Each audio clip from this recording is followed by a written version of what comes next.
Imagine being a child, barely old enough to understand the world, and suddenly being taken away from everything you know: your family, your home, your freedom.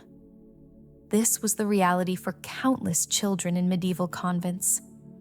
What was meant to be a sanctuary for religious devotion quickly became a place of strict discipline, isolation, and harsh punishment. In reform and abuse in medieval convents, the hidden suffering behind sacred walls, we uncover the grim truth about the lives of these young souls.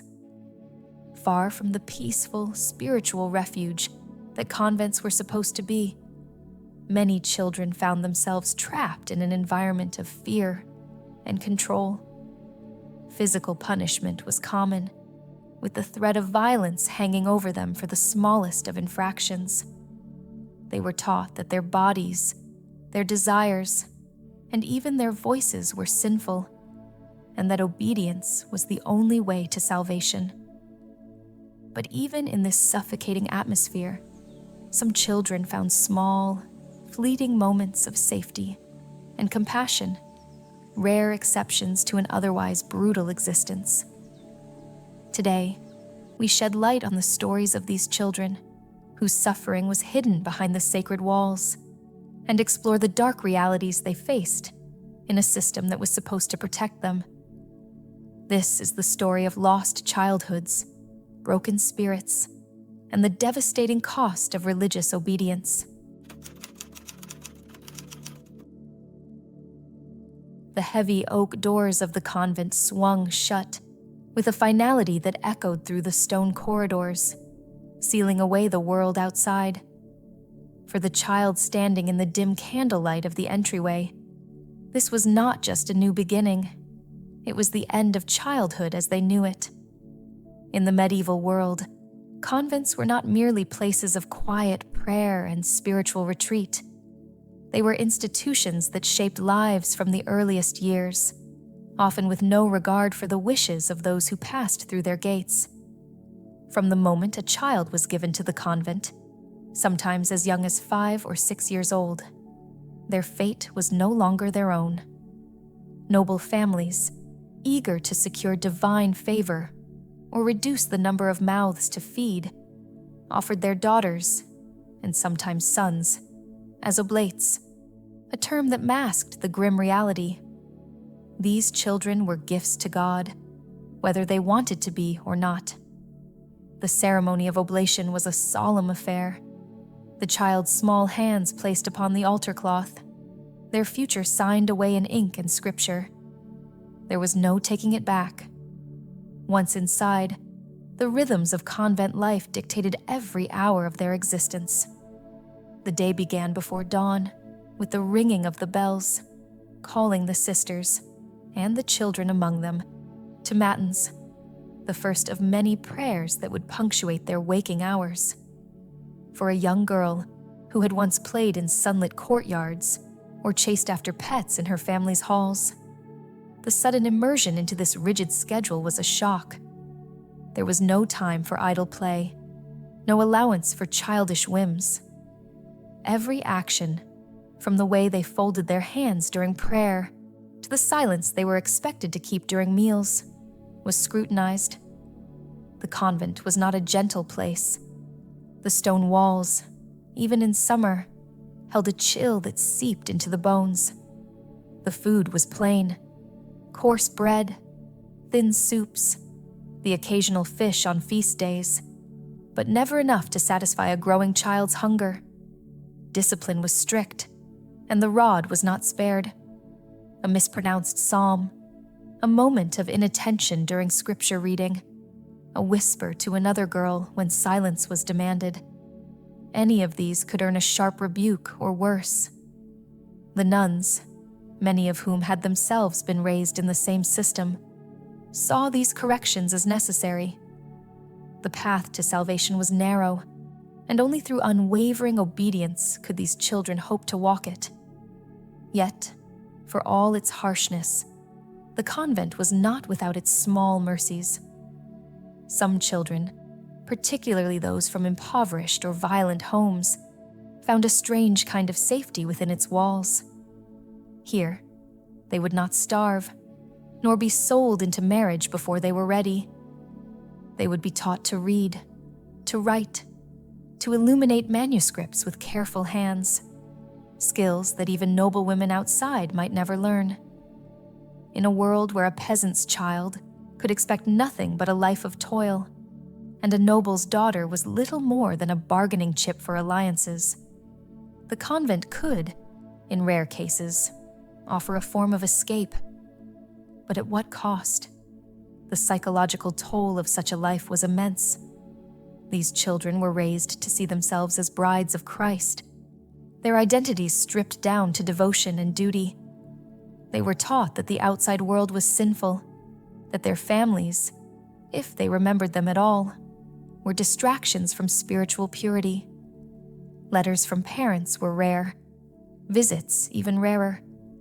The bonds of kinship frayed with each passing year, until the child who had entered with tears became a nun who could not imagine life beyond the cloister.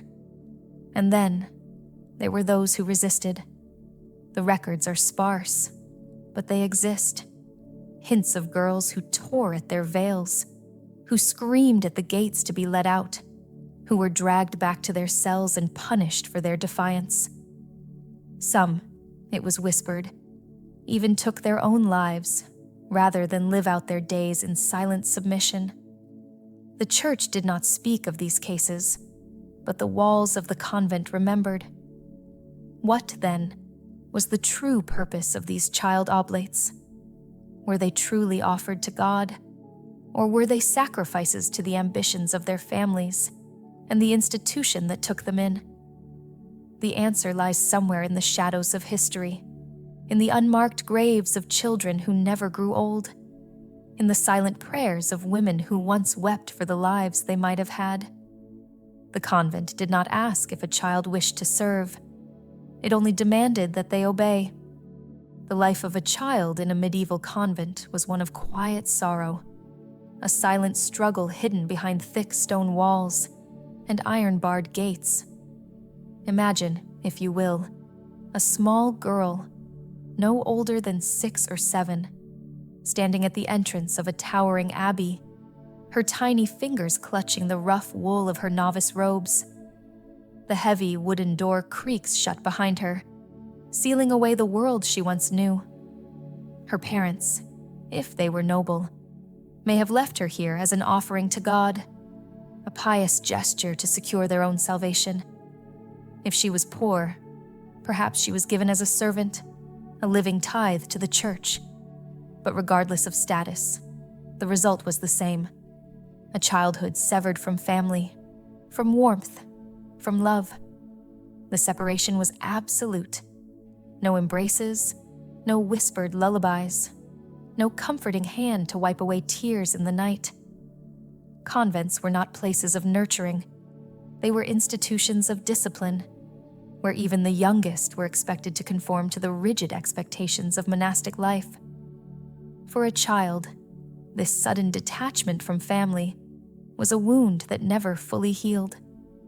Some records speak of little girls crying for their mothers in the dark, their sobs muffled by the thick walls of their cells. Others tell of boys. Yes, some convents took in young boys as oblates, who would stare longingly out of narrow windows, dreaming of the fields and forests they once roamed freely. But why? Why would families abandon their children to such a fate? In some cases, it was desperation. A noble family with too many daughters might send one to the convent to avoid the burden of dowries. A peasant family, struggling to feed another mouth, might see the church as a merciful alternative to starvation. And then, there were those who truly believed they were saving their child's soul, offering them to God before the world could corrupt them. But faith, no matter how fervent, could not erase the loneliness that followed. Inside the convent, the child was reshaped, molded into something pious, obedient, and detached from worldly desires. The first lesson was silence. Children were taught that their voices, Their laughter, even their tears, were distractions from devotion. Play was forbidden, for idle hands were the devil's workshop. Instead, their days were filled with prayer, labor, and study, if they were lucky. Some convents provided basic education, teaching girls to read Latin psalms or copy manuscripts. But for many, their schooling was nothing more than memorizing prayers they barely understood, their young minds struggling to grasp the weight of eternal salvation. And then there was the labor. Small hands scrubbed stone floors, carried water from icy wells, and helped tend the convent's gardens. There was no allowance for weakness. A child who faltered was corrected, sometimes gently with a stern word, sometimes harshly with the sting of a rod. The convent was not a home. It was a machine of devotion, and every cog, no matter how small, had to turn without complaint. The psychological toll was immense. Some children adapted, burying their grief beneath layers of ritual. Others rebelled in small ways, stealing extra bread, whispering secrets after dark.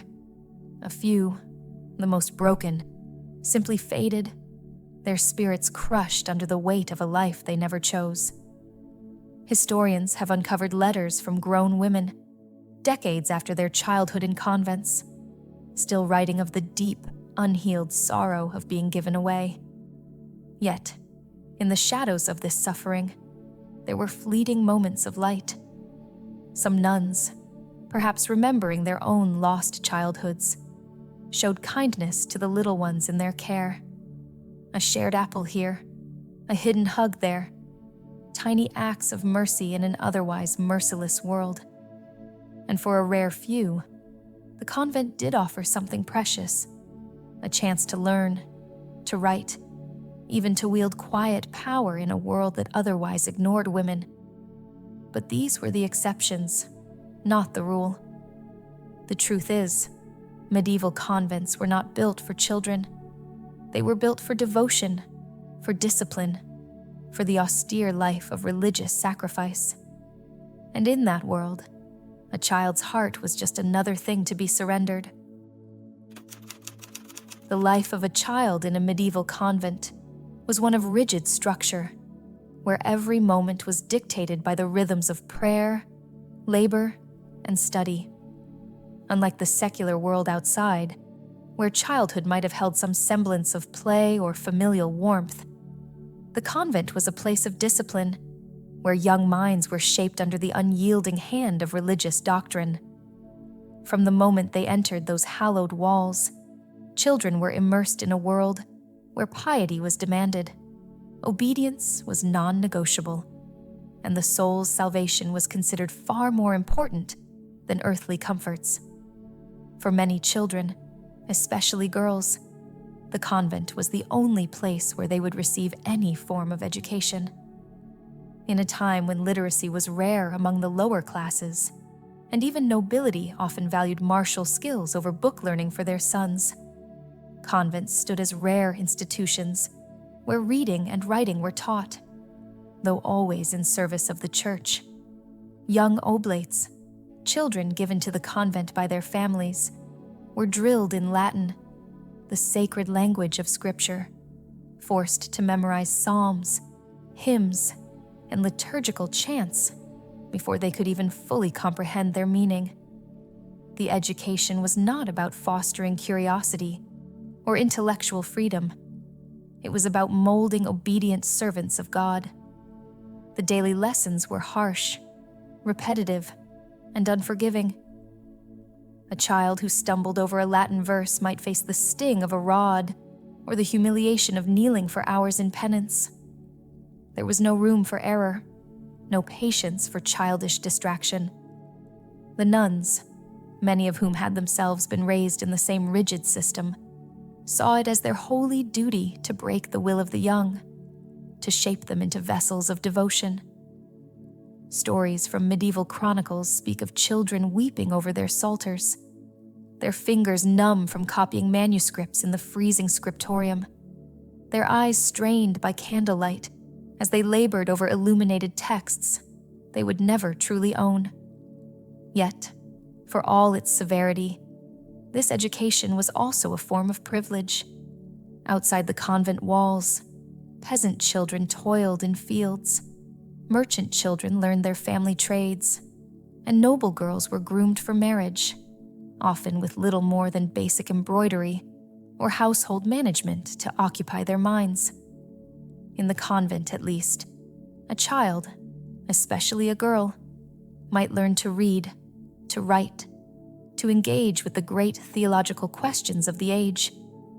Some even became scholars in their own right, though their works were often attributed to male clerics or lost to history. But this intellectual training came at a cost. The books they studied were carefully selected, the knowledge they gained tightly controlled. There was no room for secular literature, for poetry that spoke of love or adventure, for histories that questioned the divine order. The convent library was a curated world designed to reinforce the teachings of the church and suppress any dangerous independence of thought. A child who asked too many questions might be chastised for pride, for the sin of curiosity. The mind was to be disciplined just as harshly as the body. Religious instruction went beyond mere literacy. Children were taught to see themselves as inherently sinful, their very nature tainted by original sin. They were made to confess even the smallest transgressions, a moment of laziness, a whispered complaint, a fleeting resentment toward a stern mistress. The concept of guilt was woven into their daily lives, a constant reminder that they must strive for purity or face eternal damnation. Nightly examinations of conscience, brutal self-flagellation rituals among older novices, and the ever-present threat of divine punishment shaped their understanding of the world. For some, this relentless indoctrination fostered genuine devotion. They came to love the rituals, the certainty of a life devoted to prayer. But for others, the convent was a gilded cage, a place where their spirits were crushed under the weight of enforced piety. There were whispers, recorded in rare personal accounts, of girls who wept at the sound of the bells calling them to another sleepless vigil, who dreamed of running away, of sunlight and laughter, and a life beyond the cloister. The physical labor was just as grueling as the mental discipline. Children were not exempt from the daily chores that kept the convent running. They scrubbed floors, tended gardens, mended habits, and cared for the sick. Every task was framed as an act of devotion, but in reality, it was also a form of exploitation. Convents, especially poorer ones, relied on the unpaid labor of their youngest members to survive.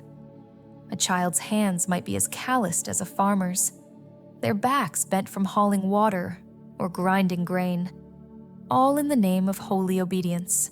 And yet, despite all this, there were moments of unexpected light, the rare kindness of a nurturing nun, the secret joy of singing hymns in harmony, the fleeting beauty of a stained glass window casting colored light on cold stone. Some children found solace in the routine, in the sense of belonging to something greater than themselves. But these small comforts did little to soften the reality. For many, the convent was not a choice, but a fate imposed upon them before they were old enough to understand what they were losing. The education they received, though limited, was still more than most medieval children could hope for. But it was an education that came with chains of dogma, of fear, of a life forever bound to the altar. By the time they took their final vows, many no longer remembered the world outside, no longer questioned the walls that held them. They had become what the convent demanded: obedient, devout, and utterly subdued. The life of a child in a medieval convent was one of profound isolation, a world where the walls of the cloister did more than keep the outside at bay. They reshaped the very essence of childhood itself. From the moment these young souls passed through the convent gates, their existence became defined by separation, a deliberate severing from the noise and chaos of secular life. But this was not merely physical confinement. It was a spiritual and psychological enclosure, a slow erasure of identity beyond the rigid contours of religious obedience. The reasons for such seclusion were manifold, woven into the fabric of medieval piety and power. Convents were not just shelters for devotion. They were fortresses of control, where the church and families alike sought to mold children into vessels of purity, far from the temptations of the world. For girls especially, this isolation was framed as protection, a shield against sin, against the dangers of marriage, against the unpredictability of a woman's fate in a society that offered her few choices. But the cost of this so-called sanctuary was the loss of something irreplaceable, the freedom to simply be a child. Imagine the rhythm of their days, the echoing silence of stone corridors, the relentless tolling of bells marking hours of prayer, the absence of laughter that was not swiftly hushed. Children in convents were often forbidden from speaking outside of designated times, their voices suppressed under the weight of monastic discipline. Even their movements were restricted. The cloister's layout ensured they rarely wandered beyond the chapter house, the refectory, or the dormitory. The outside world was a distant rumor, glimpsed only through barred windows, or the rare, heavily supervised visit from family, if such visits were permitted at all. Some convents enforced strict rules of enclosure, where even the sight of a child's face by an outsider was considered a breach of sacred vows. This was not accidental. Isolation was the tool by which loyalty to the convent was cemented. Without the distractions of secular life, without the competing influences of family or village, the child's mind could be reshaped entirely by the doctrines of the church. The convent became their only reality, their only family, their only future. But what did this seclusion do to the hearts and minds of these children? The psychological toll was immense.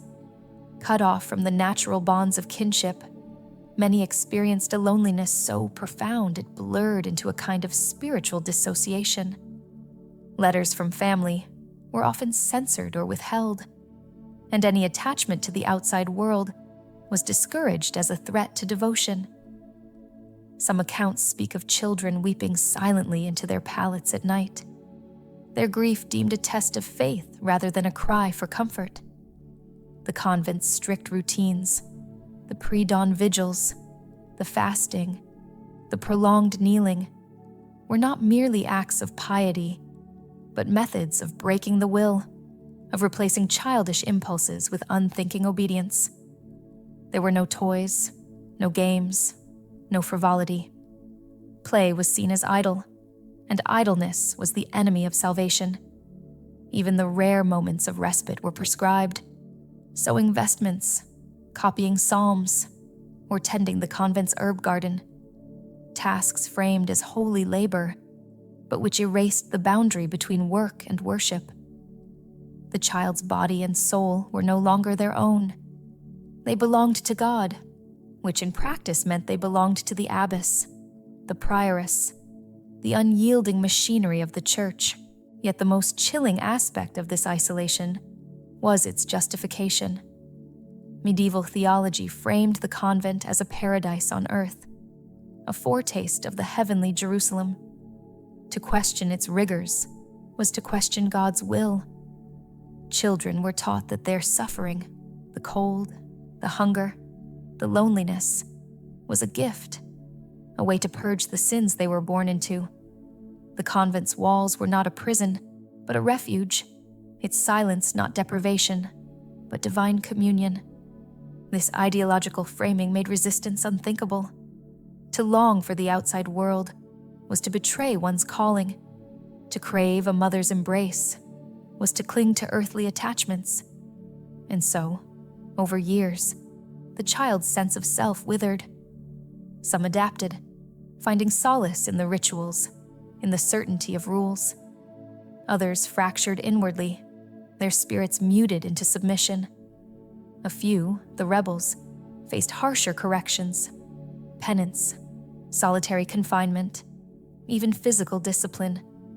The convent tolerated no dissent, for the stakes were eternal.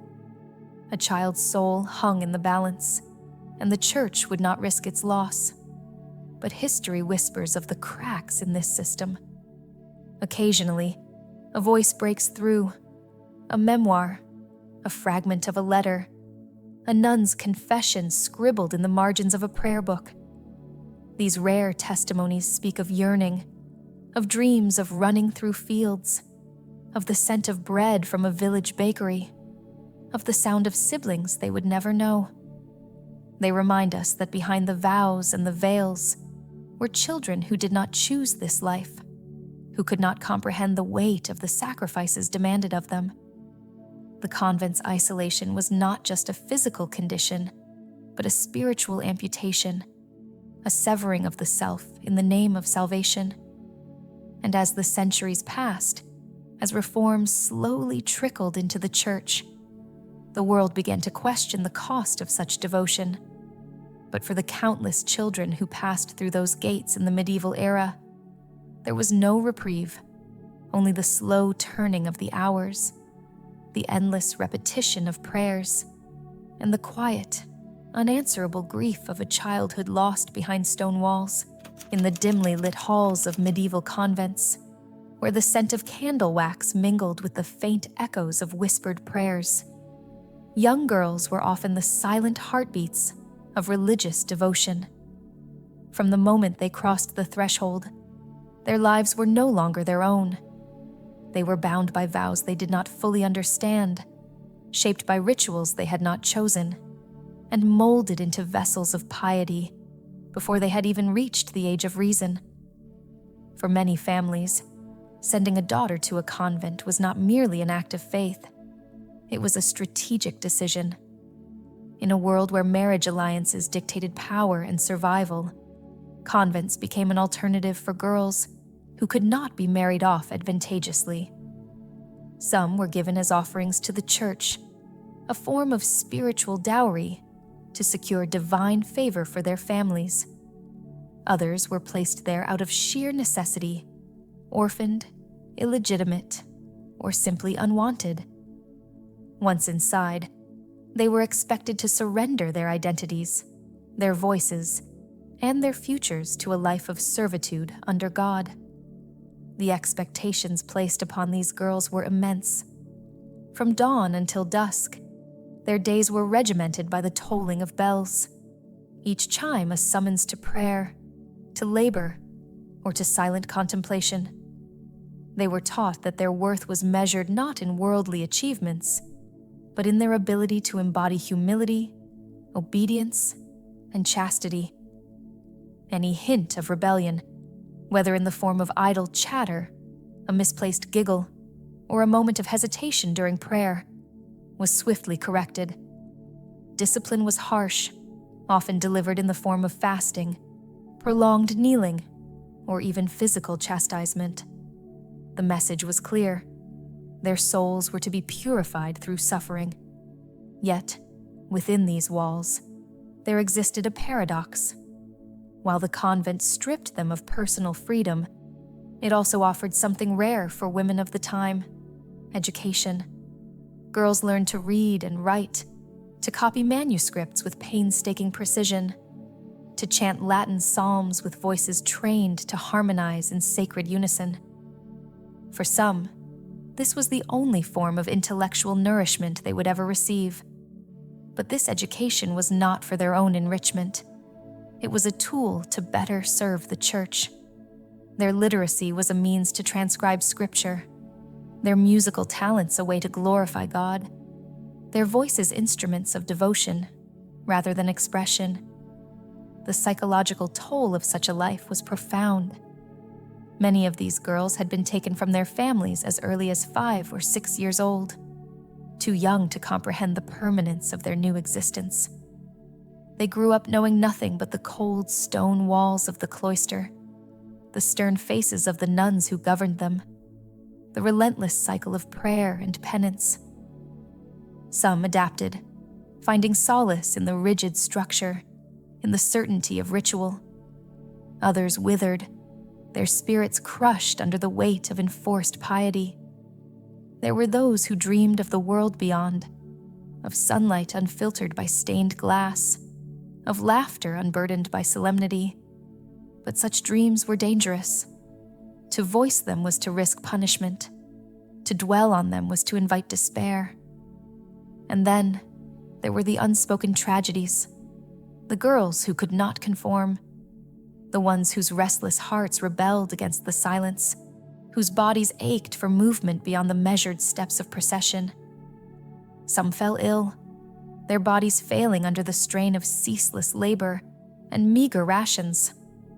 Others succumbed to madness, their minds unraveling in the oppressive stillness. The convent records, when they mention these lost souls at all, do so with clinical detachment, a note of expulsion, a brief entry in the ledger of deaths. Their stories, like their lives, were erased in the name of divine order. Yet, amid this bleak existence, there were fleeting moments of light, the rare kindness of a nurturing nun, the secret friendships forged in hushed whispers after curfew, the small rebellions, a stolen apple from orchard, a hidden drawing scratched onto parchment. These were the fragile threads of humanity that even the strictest rule could not entirely suppress. But for most, the convent was not a choice. It was a fate sealed before they could speak, a path laid out by the ambitions and obligations of others. They were taught that their sacrifice was holy, that their suffering brought them closer to God. But one must wonder, did they ever question? In the silence of their cells, in the darkness before sleep, did they dare to ask if this was truly the only life meant for them? The legacy of these girls is written not in history books, but in the faint traces they left behind. A name in a ledger, a stitch in an altar cloth, a voice long faded from the choir. They were the invisible hands that kept the convents running, the silent devotees whose lives were spent in service to a destiny they did not choose. And though their stories are often overlooked, they remain a haunting testament to the price of faith in a world that gave them no other path. In the dimly lit corridors of medieval convents, where the echoes of chanted prayers mingled with the scent of candle wax and cold stone, there existed another, far less sacred sound: the quiet, weary sighs of children at work. These were not the sons and daughters of nobility, sent to convents for refinement, nor were they always there by choice. Many were given to the church as offerings, as living tithes, their small hands put to tasks far beyond their years. From the moment the first bell tolled at dawn, the children of the convent were roused from their thin pallets, their sleep often cut short by the rigid schedules of monastic life. There were no lazy mornings, no playful idleness, only duty. The youngest, some no more than 5 or 6, were set to sweeping the cloisters, their tiny arms struggling with brooms nearly twice their size. The older ones carried buckets of water from the well, their backs bent under the weight, their fingers raw from the coarse rope. In the kitchens, girls barely into their adolescence kneaded dough until their wrists ached, their faces flushed from the heat of the ovens. They peeled vegetables until their fingertips bled, their work never done. For hunger was a constant in the convent, and feeding the sisters took precedence over rest. There was no time for childish games, no allowance for frivolity, only labor, endless and unyielding. The infirmary was another place where children toiled, Though here, the work was not just physically grueling, but emotionally crushing. Young girls, some not yet 10, were tasked with tending to the sick and the dying, changing soiled linens, washing festering wounds, and holding the hands of elderly nuns as they gasped their last breaths. There was no gentle guidance, no soft words to shield them from the harsh realities of decay and death. They learned early that suffering was holy, that their discomfort was a sacrifice to God. Outside, in the convent gardens, boys, when they were present, dug rows for planting, their palms blistered from the rough wooden handles of their tools. They hauled stones for repairs, their shoulders bruised from the strain. There was no one to tell them to slow down, no one to remind them that their bodies were still growing, still fragile. The convent needed workers and children, with their boundless energy and their inability to refuse, were the perfect candidates. But perhaps the most heartbreaking labor of all was the invisible kind, the emotional toil. These children were not just workers, they were servants of God, and their every action was framed as devotion. If they complained, they were chastised for lacking piety. If they slowed, they were accused of laziness. Their worth was measured in how much they could endure, how silently they could suffer. Some convents were kinder than others. A rare few nuns took pity on the children, sneaking them extra bread or allowing them moments of rest. But these were exceptions, not the rule. For most, the convent was a place of unending labor, where childhood was not a time of innocence, but of service. And when night finally fell, when the last prayers were whispered and the candles snuffed out, the children collapsed onto their hard beds, their bodies aching, their minds numb.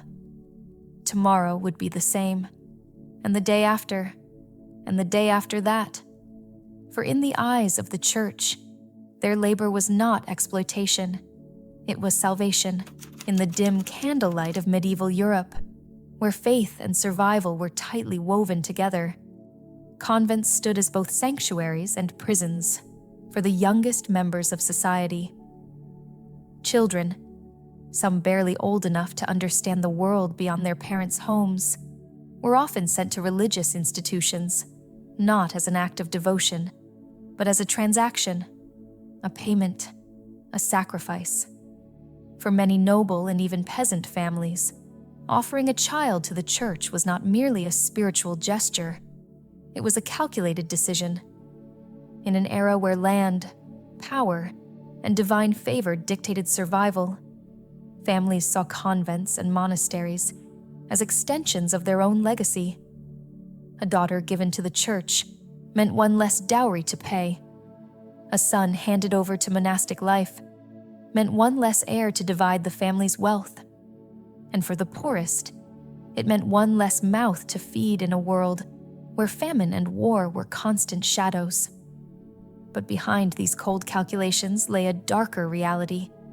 The church, in its hunger for influence and labor, accepted these children eagerly. Some convents even demanded them.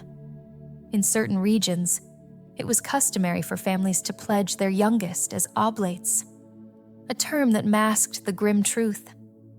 These children were offerings. They were given up before they could speak their own minds, before they could resist, before they even understood what it meant to vow their lives to God. Once inside the convent walls, these children became part of an unspoken economy. Their labor, scrubbing floors, tending gardens, copying manuscripts, sustained the institution. Their presence bolstered the numbers of the faithful, ensuring the convent's prestige. And in some cases, their very souls were treated as currency, traded for the promise of salvation for their families. The psychological toll was immense. Imagine a child of 5 or 6, ripped from the warmth of a mother's embrace, thrust into a world of rigid routines and suffocating silence. There were no toys, no games, no laughter echoing through the halls, only the solemn chant of prayers, the scrape of a quill on parchment, the endless repetition of chores. These children were taught that their worth lay not in who they were, but in what they could give, their obedience, their labor, their unquestioning faith. And what of those who resisted? The rules were merciless.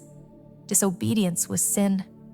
A stray glance, a whispered complaint, a moment of childish rebellion, all could be met with harsh discipline. Some convents employed isolation, forcing unruly children into dark cells to reflect on their defiance. Others used physical punishment, believing pain to be a purifier of the soul. The message was clear. God's love was conditional, earned only through suffering. Yet not all was despair. Hidden within the records are fleeting glimpses of resilience. Children who found solace in secret friendships, in the rare kindness of a sympathetic nun, in the beauty of illuminated manuscripts they were tasked with copying. Some even grew to embrace their fate, finding purpose in the rigid structure that had been forced upon them. But for every child who adapted, countless others withered under the weight of a vow they never chose. By the late Middle Ages, whispers of reform began to stir. Critics questioned the morality of taking children who could not consent. The Church, under pressure, slowly shifted its stance, discouraging the practice of oblation. But the damage had been done. Generations of children had already been lost to the cold embrace of the cloister, their childhood sacrificed on the altar of duty and doctrine.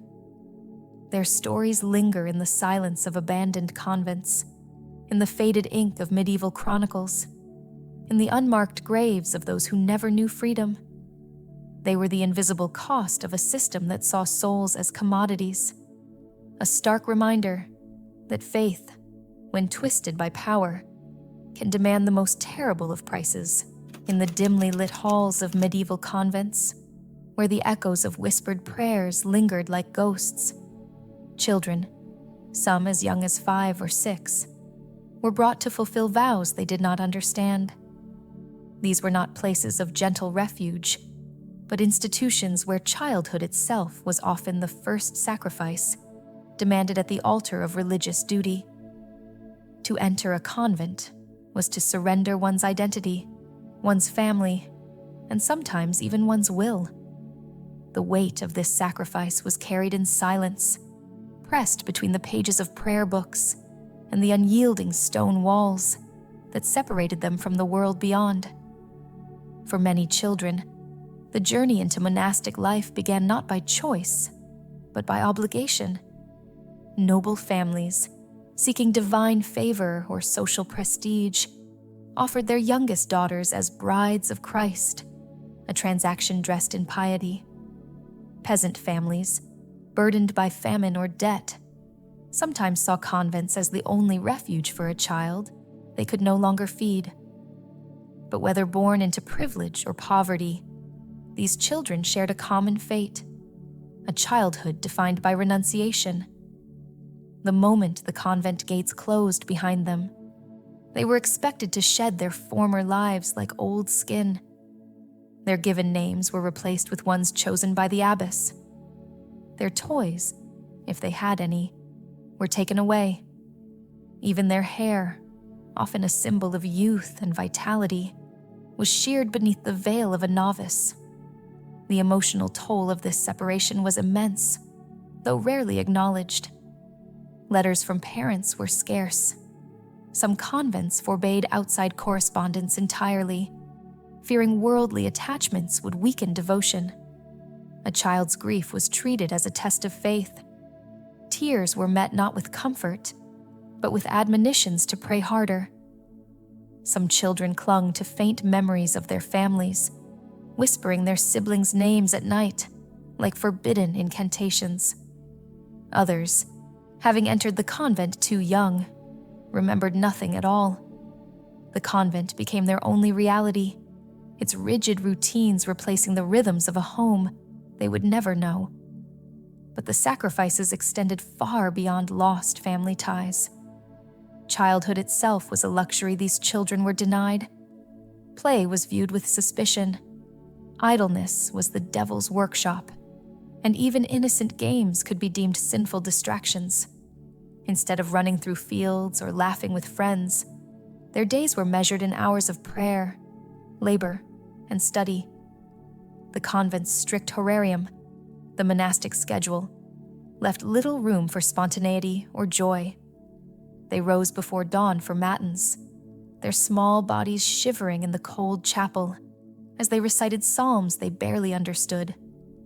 Meals were eaten in silence, broken only by the voice of a sister reading scripture. Any lapse in discipline, a missed genuflection, a mumbled prayer, could earn them a reprimand, or worse, a penance. Physical labor was another form of sacrifice. Convents were self-sustaining communities, and children were expected to contribute like any other member. Tiny hands scrubbed floors, tended gardens, or helped in the kitchen, where the heat of the hearth reddened their cheeks. Some were assigned to care for the sick or elderly nuns, a duty that exposed them to suffering long before they could comprehend it. There was no allowance for weakness. Exhaustion was to be endured like any other mortification of the flesh. Perhaps the most profound sacrifice was that of autonomy. From the moment they entered, every aspect of their lives was dictated by the rule of the order. Their thoughts, their movements, even their desires were to be submitted to God's will, or more accurately, to the will of the abbess. Obedience was the highest virtue, and questioning authority was akin to rebellion against divine order. For a child, this meant living in a state of perpetual self-denial, wanting anything, an extra piece of bread, a moment of rest, a glimpse of the outside world, was framed as a spiritual failing. The psychological impact of such a life was profound. Some children internalized the convent's teachings completely, finding solace in the certainty of ritual. Others withered under the weight of expectations, their spirits crushed by the relentless demand for perfection. A few rebelled in small, secret ways, stealing moments of laughter in the cloister, hiding a cherished trinket beneath their straw mattress.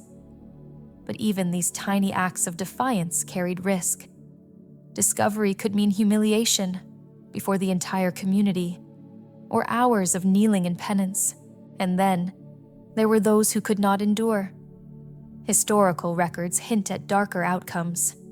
Children who fell ill from the strain, their bodies failing under the dual burdens of labor and loneliness. Some convents kept unmarked graves for those who died young, their names erased from memory as thoroughly as their identities had been erased in life. Others faced punishments that bordered on cruelty, solitary confinement, beatings, or forced fasting for perceived disobedience. The line between discipline and abuse was thin, and for a child with no advocate, there was no one to intervene. Yet, amid this bleak existence, glimmers of resilience occasionally surfaced. A handful of girls grew into nuns who found genuine fulfillment in their vocation, their early sacrifices giving way to a sense of purpose. Others, though bound by vows, managed to carve out small spaces of autonomy, becoming scribes, healers, or even artists within the convent's walls. But for everyone who adapted, countless others remained trapped in a life they had never chosen, their childhoods lost to the unrelenting machinery of medieval piety. The greatest tragedy, perhaps, was that their sacrifices were so often invisible.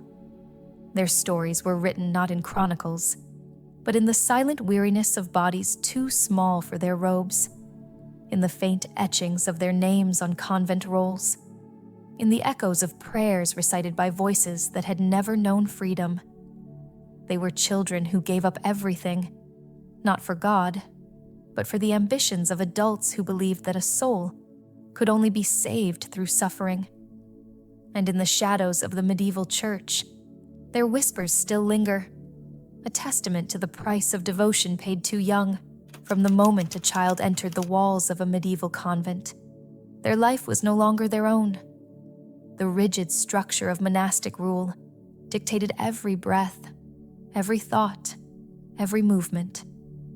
There was no room for the carefree play of childhood, no indulgence in whims or imagination, only discipline, obedience, and devotion. The convent was not a place for nurturing individuality, but for molding souls into instruments of divine service. And for the children who grew up within these cold stone walls, the psychological and emotional consequences were profound. The daily life of a child in a convent was governed by the rule of Saint Benedict or other monastic codes, which demanded absolute submission. From the moment they woke before dawn to the final prayers of the night, every hour was accounted for. There was no distinction between weekdays and holy days, between seasons of festivity and seasons of penance, only an unbroken cycle of prayer, labor, and study. For a young mind still forming its understanding of the world, this relentless routine left little space for curiosity or joy. Children were taught that their thoughts belonged to God, that their bodies were vessels of sin to be tamed through fasting and flagellation. Even the most innocent impulses, laughter, running, idle chatter, were seen as distractions from piety. Silence was enforced with brutal efficiency.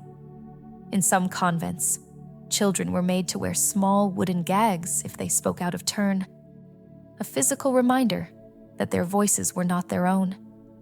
Others were subjected to the discipline, a whip of knotted cords used to punish even minor infractions. The message was clear. Obedience was not optional. Education within the convent was a paradox. On one hand, some children, especially those from noble families, received instruction in reading, writing, and Latin, skills that would have been rare among medieval laypeople. Convents were among the few places where girls could access any form of scholarly learning.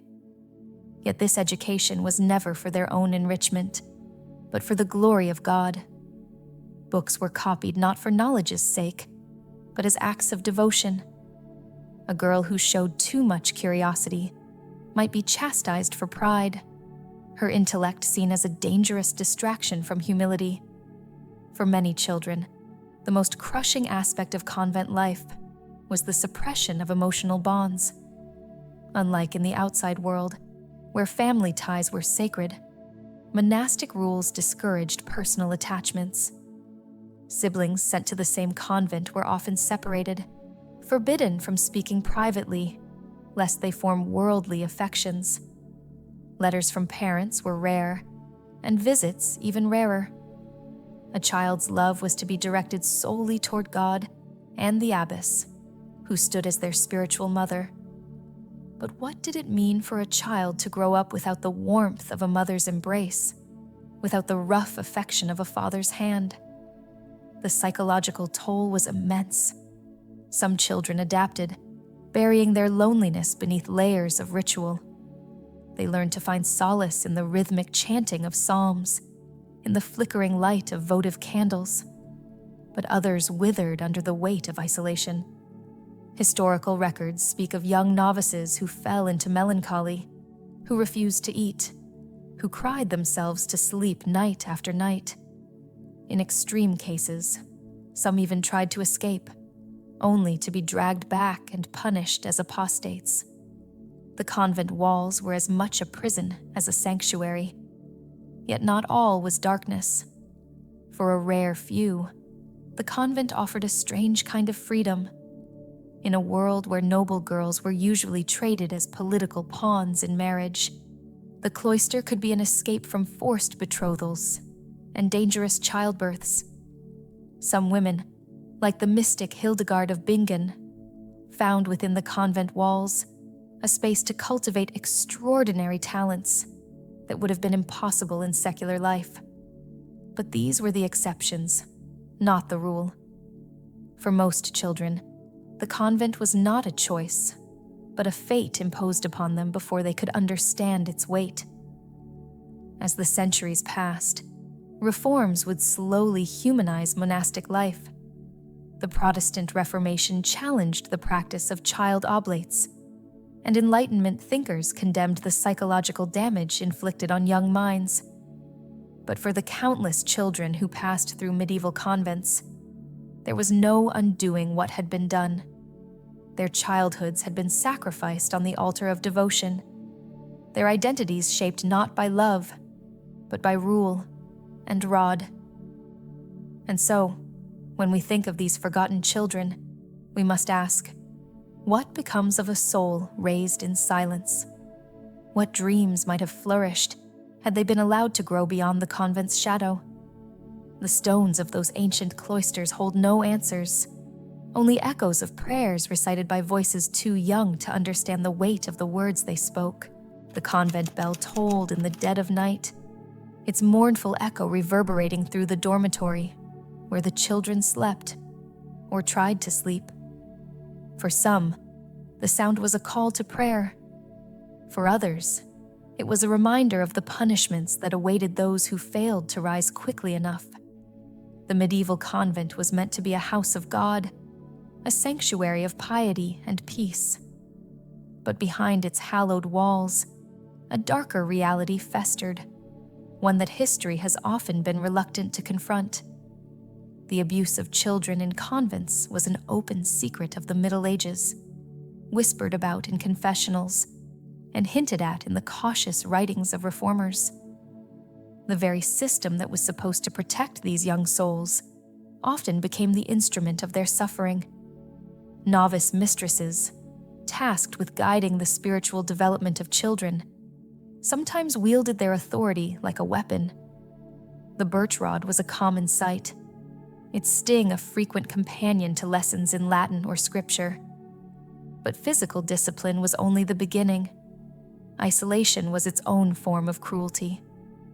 Children who spoke out of turn or failed in their duties might be confined to cramped, windowless cells for days, with nothing but bread and water to sustain them.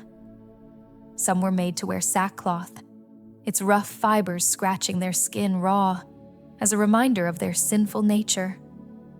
Others were forced to kneel for hours on cold stone floors, their knees bruising, their young backs straining under the weight of imagined transgressions. The worst punishments were reserved for those who dared to question, who cried for their mothers or spoke of wanting to go home. These were the rebellious ones, the ones who had to be broken for their own salvation. Sexual abuse, though rarely documented in official records, left its traces in the margins of history. The confessional manuals of the time obliquely referenced impure acts between nuns and their charges, couching the sin in vague language that shielded the perpetrators rather than the victims. The power dynamics of the convent made resistance nearly impossible. Who would believe a child over a woman who had taken holy vows? And even if the abuse came to light, the church's priority was often to avoid scandal rather than deliver justice. The offending nun might be quietly transferred to another convent, while the child was left to bear the shame in silence. Yet not all was darkness. Even in this oppressive system, there were glimmers of reform. Mystics like Hildegard of Bingen advocated for more compassionate treatment of young oblates, insisting that God's love should not be taught through fear. Some convents became known for their leniency, allowing children small pleasures: a garden to tend, a cat to pet, an hour of supervised play in the courtyard. These rare exceptions proved that another way was possible, even if it remained the exception rather than the rule. By the late Middle Ages, the worst excesses of the system began to draw scrutiny. Church councils issued decrees against the excessive chastisement of children in religious care. Bishops conducted visitations, though their inspections were often announced in advance, giving convents time to hide evidence of maltreatment. The Protestant Reformation would later weaponize these abuses in its polemics against Catholicism. But the Reformers' own orphanages and schools were hardly free from similar cruelties. The legacy of this suffering lingers in the very architecture of surviving medieval convents. The tiny handprints of children can still be seen in the drying bricks of chapel walls, pressed there centuries ago by small hands put to work. The graffiti they scratched into choir stalls, crude drawings of homes, of families they barely remembered, speak across time of loneliness and longing. Even the saints these children were forced to venerate tell a story. Saint Wilgefortis, the bearded virgin who miraculously escaped an unwanted marriage. Saint Dymphna, the patroness of runaways and the mentally ill.